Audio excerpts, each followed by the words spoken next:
একই রকম আছে। বুড়ি হয়ে গেলেন, চুলে পাক ধরে গেলে বলে একই রকম আছে। ওটা তো বাইরের।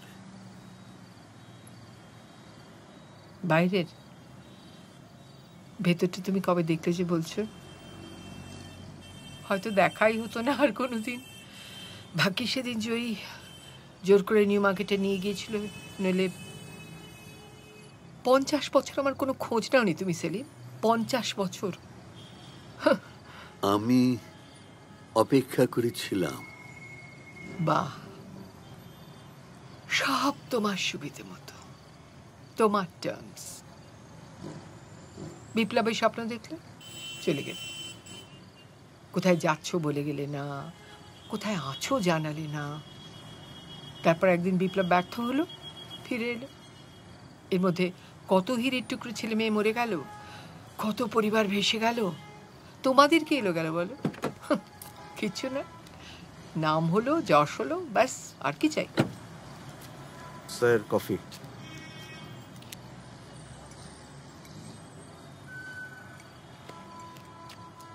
দেখো, তোমার অভিযোগ যথার্থ। সেলিম, অভিযোগ করার জন্য না একটা মিনিমাম অধিকার বোধ লাগে। দেখো, আমাদের সম্পর্কের ভিতটা এত গভীরে যে তার জোরে অভিযোগ করার অধিকার তোমার ছিল, আছে, থাকবে। সম্পর্কটা তৈরি হলো কবে? তার আগেই তো। যাক, মানছি, কিন্তু দেখো, সেই সময়টা তুমি আমার কথা ভাবো। তখন আমার কাছে দেশ আর দল ছাড়া কিচ্ছু প্রায় ম্যাটার করে না। তার জন্য যে কোনো স্যাক্রিফাইস করতে আমি তখন রাজি। হ্যাঁ, আর সেই স্যাক্রিফাইসের মূল্যটা দিতে হলো আমাকে। একটা আস্ত জীবন।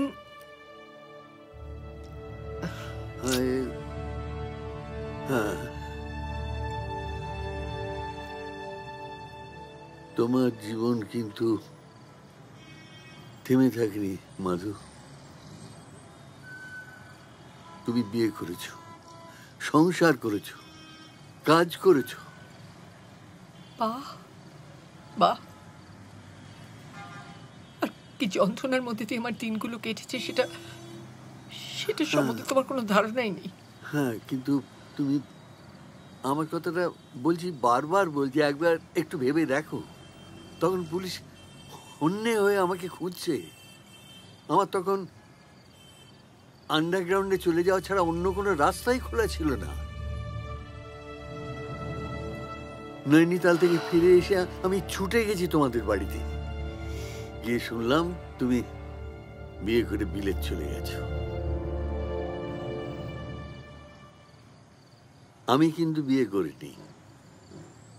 আমি বিয়ে করছি না বলে বাবা রাগ করে মাকে নিয়ে বারাউনি চলে গিয়েছিলেন। আমি বিয়ে করিনি। আর আমি করেছিলাম, ঠিক। যাই হোক, আমি চাই না যে আমার অতীত জীবনটা নিয়ে কোনো কাটাছেঁড়া হোক। না না, বিশ্বাস করো, সেটা আমার একেবারেই কোনো উদ্দেশ্য ছিল না। যাকে সব আমারই ভুল। এসব কথা তোলাই আমার উচিত হয়নি। রাত হয়ে গেল, এবার আমি ফিরতে হবে, চলি। একটা কথা বলবো,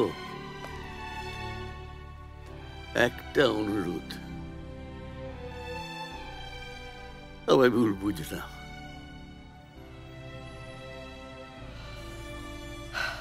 আসি, কাপটা দিয়ে দিই। Taxi, taxi. বিরহের বেলা আকাশ কুসুম চয়নে